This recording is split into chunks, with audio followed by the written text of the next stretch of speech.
দেখেন ভাইয়া, এটা আমি মা এটা দেখছেন না, জি। এটা আমি মানে ডিলিট করতে পারতেছি না। একজন আপু ভুল করে ফেসবুকে একটি পেজ খুলে ফেলেছেন। তিনি সেই ফেসবুক পেজটি ডিলিট করতে পারছেন না, কিন্তু তিনি ডিলিট করতে চান। আমার কাছে তিনি সহায়তা চাইলেন, বললেন যে ভাইয়া কিভাবে আমি ভুল করে যে পেজটি খুলে ফেলেছি সেটি ডিলিট করব, আমাকে একটু হেল্প করেন। আমি আপুটিকে অনলাইনে হেল্প করে তার ফেসবুক পেজটি ডিলিট করে দিলাম। কিভাবে কাজটি করলাম চলুন দেখে নিই, আপনারাও শিখতে পারবেন। এটা মানে ভুল খুলে ফেলছি আমি, এটা কোনো কিছু করি নাই। মানে এটাতে কোনো জিমেল বা নাম্বার টাম্বার কিছুই দিই নাই। এটা মানে কিভাবে হঠাৎ করে মানে খুলে গেছে, আমি প্রথমে পেজের কথা জানতাম না, মানে এটা ভুলবশত খুলে গেছে। পরে আমার ভাইয়া বলতেছে আমার পেজ খুলে দিচ্ছে। আমার আচ্ছা, ফেসবুকে পেজ আছে, ওটা ভুল খোলা হয়ে গেছে, এখন ওটা ডিলিট করতে চাইতেছি, ওইটাও হইতেছে না। তো মানে এখানে আছে সেটিংস অপশন আছে উপরেই। এবার একদম নিচে চলে আসেন। নিচে ইওর ইনফরমেশন নামে একটা অপশন পেয়ে যাবেন, আরেকটু নিচে। দেখি। আচ্ছা, এখানে ইওর ইনফরমেশনে অ্যাক্সেস এন্ড কন্ট্রোল নামে একটা অপশন আছে, দেখেন ওই অ্যাক্সেস নিচে এন্ড নিচে নিচে কন্ট্রোল। নিচে নিচে গেল অ্যাক্সেস এন্ড কন্ট্রোল। হ্যাঁ, ওই যে অ্যাক্সেস এন্ড কন্ট্রোল।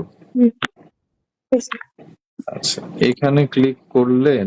এখন নিচে দেখেন, আহ, মনে হয় আমার স্ক্রিনটা আরো নিচে নামান। আচ্ছা, ডিলিট পেজ লেখা আছে, দেখেন আমার স্ক্রিনের ঠিক পেছনেই।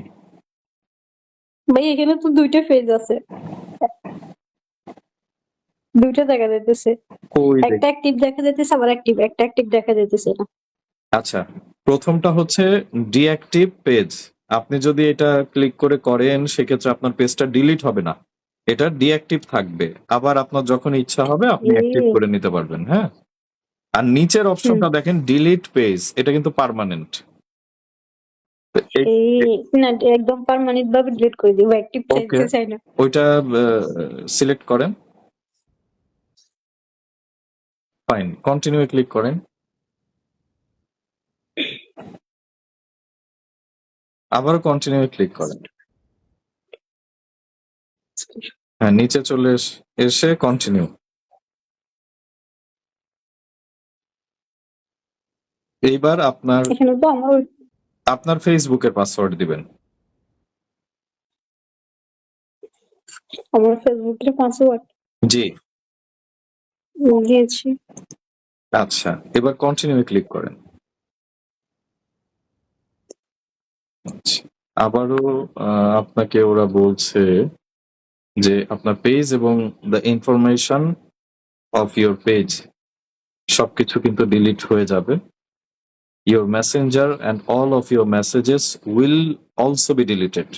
মেসেঞ্জারেও যদি কেউ কিছু করে সেগুলো ডিলিট হয়ে যাবে। কন্টিনিউ ক্লিক করেন।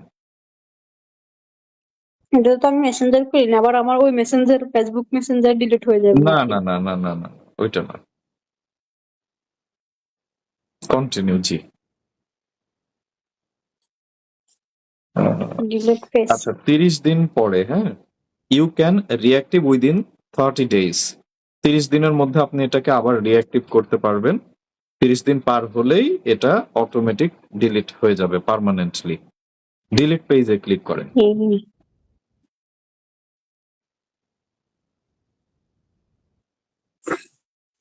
আচ্ছা, আপনার ডিলিট হয়ে গেছে আপনার মনে হয় পেজটা যে। ডিলিট হয়ে আবার গিয়েছে। আমার এখন ফেসবুক। কি আপনি প্রোফাইলে চলে এসেছেন, মানে অটোমেটিকলি? হ্যাঁ, হ্যাঁ, আচ্ছা, অটোমেটিক আমি এখন প্রোফাইলে ওখানে চলে ক্লিক করে আসছি। দেখেন তো ওই পেজটা আর আছে কিনা।